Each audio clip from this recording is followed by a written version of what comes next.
More than 21 months into the biggest conflict in Europe since World War II, fierce fighting rages in Ukraine with no end in sight. Ukrainians hoped 2023 would be the year the country drove Russian forces out of swathes of occupied land. But the front line has barely budged. Reuters Ukraine chief correspondent Thomas Barmforth. The main takeaway of the year is probably that there haven't been a great deal of advances by either side during the war.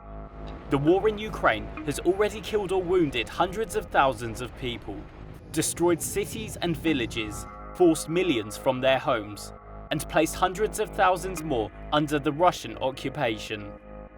Kiev's much anticipated counter-offensive has so far proved unable to punch through Russian defensive lines in the south and east. Russia controls about 17.5% of Ukrainian territory. Russian forces are back on the offensive in the east, and they've been mounting pressure on the town of Avdiivka. Many of the Ukrainian soldiers are exhausted, and many of them have been fighting out at the front for almost 2 years. Ukraine's own commander-in-chief has already described the war as at a stalemate. President Zelensky has rejected that characterization, but it really does look very hard to imagine that either side could quickly forge a breakthrough and change things very quickly on the battlefield. Ukrainians know they must secure Western military aid to carry on, and that it will be harder with the war in Gaza distracting global attention. It's clear that there is increasing fatigue in the West on the matter of providing military and other support to Ukraine. The White House has asked Congress to approve a roughly $60 billion assistance program for Ukraine that would come through next year. At the moment, it hasn't passed. Meanwhile, in Europe, a 4-year, €20 billion EU military aid proposal has also run into resistance from some bloc members. Some Ukrainians believe Russian leader Vladimir Putin will use any let-up in fighting to build further defences and regenerate the Russian army for a new assault.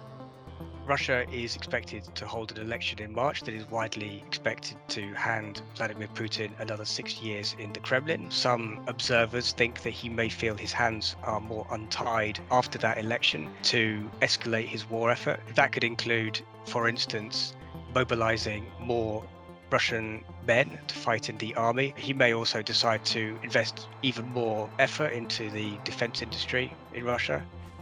The strain of the war is likely to weigh on everyday Ukrainians, for many of whom war fatigue has become a fact of life. I spoke to an internally displaced person from Kherson. His name is Oleksiy.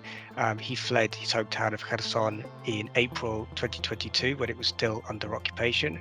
He's now currently living in Kiev, and he has no plan to go back home to Kherson because he fears that it's still getting pounded by artillery, and he thinks that it's too dangerous. I think there's a lot of frustration, a lot of fatigue, and also a sense that it's going to be a long time until anything goes back to anything resembling normal. Currently, if everything stays as it is, doesn't look like Russian forces have any appetite for peace talks. The Ukrainians themselves, their official position is that they want all of their country back, every single inch of occupied territory to be returned to Ukraine, and their position is that peace talks cannot take place until Russia has left their territory. So it really does seem that neither side is ready for peace talks, and therefore it seems unlikely that the war is going to end anytime soon.